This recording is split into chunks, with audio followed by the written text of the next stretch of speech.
इस बीच एक और बड़ी खबर है। उत्तरकाशी के बड़े हिस्से में बारिश को लेकर यह खबर है और उत्तरकाशी के भटवाड़ी में लैंडस्लाइड को लेकर खबर। लैंडस्लाइड की वजह से ही सड़क मार्ग टूट चुका है। भटवाड़ी की पहाड़ियों से आई बड़ी बड़ी दरार और एनडीआरएफ के साथ साथ एसडीआरएफ की टीमें भी इस वक्त रेस्क्यू में जुटी हुई हैं।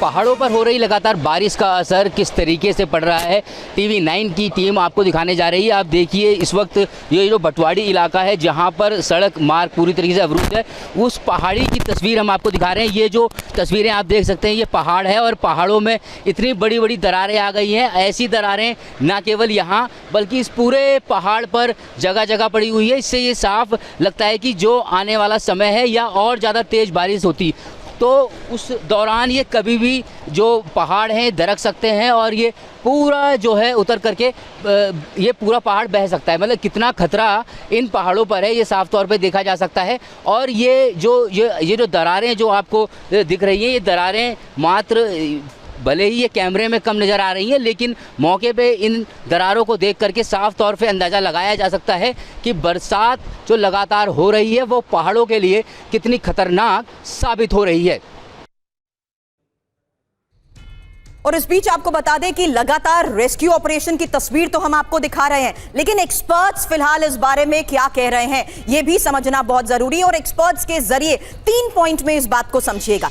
एक, मौसम विभाग के जरिए जो आंकड़े उन्हें मिले हैं उनका यह मानना है कि लगातार हो रही बारिश इतनी भी ज्यादा नहीं थी कि यह पारंपरिक बादल फटने की घटना मानी जा सके। अब दूसरी इंफॉर्मेशन आपके सामने गूगल के जरिए, उस गूगल अर्थ के जरिए सामने आई उस इमेजेस के तौर पर आपको समझाना चाहूंगी, जहां ये देखिए ये पूरा फ्लड एरिया है। अब इस फ्लड एरिया में फिलहाल आपको बता दें क्या कोई ग्लेशियर टूटा है, ये इंफॉर्मेशन सैटेलाइट की उन इमेजेस के लिहाज से आपके सामने रख रही हूं, जहां धराली के ही पहाड़ों के पीछे 2 ग्लेशियर यहां पर साफ तौर पर नजर आते हैं। अब इन्हीं ग्लेशियर्स के बीच में ये हिस्सा आप देख रहे हैं, ब्लैक हाईलाइटेड हिस्सा, माना यही जा रहा है कि ये तालाब या एक डैम या एक लेक हो सकते हैं। और सैटेलाइट इमेजेस से ही धराली के पीछे के ग्लेशियर से यह स्पष्ट है, संभव हो सकता है कि आइस एवलांच हो या बर्फीला मलबा हो जो बिल्कुल तेजी के साथ यहां पर आया और सब कुछ तहस नहस कर गया। 1:45 का वो वक्त और 1:45 के इस वक्त में आपको बता दें 12,000 फीट की ऊंचाई से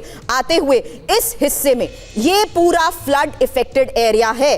और आपको बता दें एक्सपर्ट्स ये भी मान रहे हैं कि इसकी रफ्तार थी 43 किलोमीटर प्रति घंटा और ये 2013 की केदारनाथ की उस त्रासदी को याद दिलाती है जब किस तरीके से जल प्रलय सामने आई थी। और यही है वो पूरी तरीके से इफेक्टेड एरिया जहां पर आपको बता दें कि पहाड़ से आए इस मलबे ने सब कुछ 30 से 35 सेकंड में सब कुछ तहस नहस कर दिया। हालांकि अब ये जो मैं आपको फिलहाल सैटेलाइट इमेजेस दिखाई हैं, इंफॉर्मेशन वॉल पर ही इसके बारे में एक डिटेल आपको दिखाती हूं और इंफॉर्मेशन वॉल पर यही तस्वीरें स्टिल के माध्यम से आपके सामने रखना चाहूंगी, क्योंकि मलबे में धराली जिस तरीके से इस वक्त नजर आ रहा है, अनुमान क्या हुआ होगा उस वक्त, क्योंकि इस वक्त एक्सपर्ट्स ये साफ तौर पर कह रहे हैं कि बारिश इतनी ज्यादा नहीं थी कि पारंपरिक तौर पर ये मान लिया जाए कि बादल फटा हो और ऐसा हुआ हो। इसीलिए ये जो इमेज मैंने आपको दिखाई थी ये खीर गंगा का वो उद्गम और ये जो ब्लैक पैचेस आपको नजर आ रहे हैं ये वो छोटे छोटे तालाब है जो टूटे। और यही वजह है कि खीर गंगा नदी जो कि नीचे आती है,